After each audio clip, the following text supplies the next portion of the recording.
Now, Tshwane's top brass have reassured residents of their zero-tolerance approach against crime this festive season.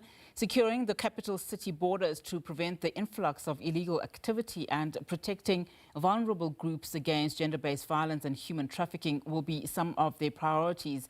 Now, briefing the media at Tshwane's headquarters in Pretoria, Tshwane's top leaders presented the latest crime stats for the period July 2025 to date and the capital's festive safety plan.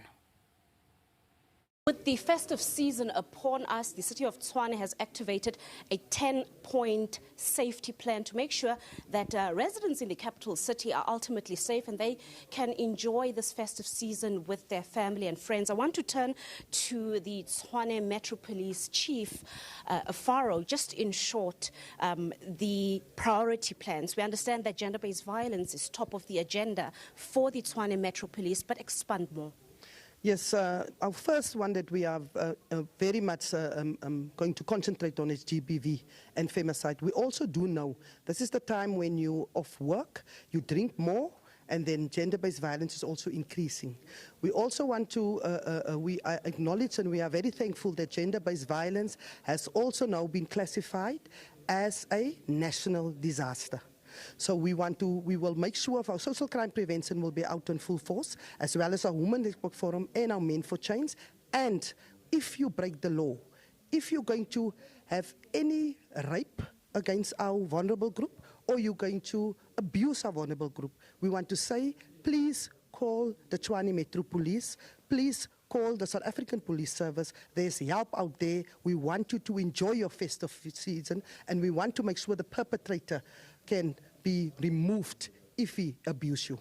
I've also seen that border safety is also of paramount importance, and also high visibility, in particular at hyper-economic spaces such as malls and so forth. Just in short, what exactly will the plan be, and your appeal for Tshwane residents to also play their part? Yes, definitely. The border safety is more for people transporting illicit goods within our country, and also in terms of overloading on our roads. So we will be concentrating on that, not only on the trucks, we will also do overloading in terms of transporting passengers, because we all know this is the time when there's overloading, whether it's buses, whether it's taxis. And then we also want to concentrate also on driver fitness, vehicle fitness. Driver fitness, make sure you have the necessary documents to drive the vehicle. Make sure you are not under the influence when you drive that vehicle. In terms of vehicles, it is that the vehicle must be in a condition that you can drive. Make sure now already, before you take your trips, that you make sure that your vehicle are roadworthy. And we want to send a message to any perpetrator of domestic violence or gender-based violence and femicide, and to the criminals out there. We want to say TMPD will be out in full force. If you are a perpetrator, we will get you. If you drive drunk, we want to say please have a buddy system that a sober driver must drive, or make use of e-hailing, or make use of carpools. But we want to send a very stern warning, especially to perpetrators. We want to say we will come with the full might of the law. Tshwane is not a place to commit crime. Tshwane is not a place to drink and drive. We want people to be responsible, and we want people to make sure other people enjoy the festive season.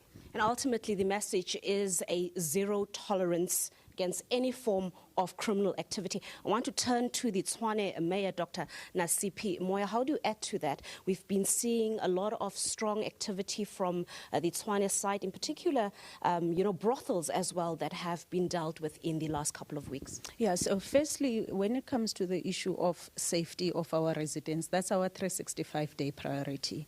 Every single day, we ensure that the two departments are leading the promotion of safety, and we lessen the loss of life of our residents. So it was important just to bring them in, to give them the details of how we are doing that.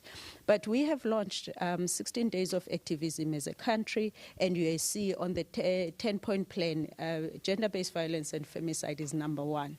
But as a leader, as a woman leader, it was important that, yes, we encourage the individuals at a family level to report this, but we've always known that there's an issue in the city of Tshwane where there are brothels that have been operating for years. Ipindombi is one of them, Divorosong is one of them, and as a leader, I needed to lead that operation to, one, expose this And secondly, the issue of human trafficking, however it manifests itself.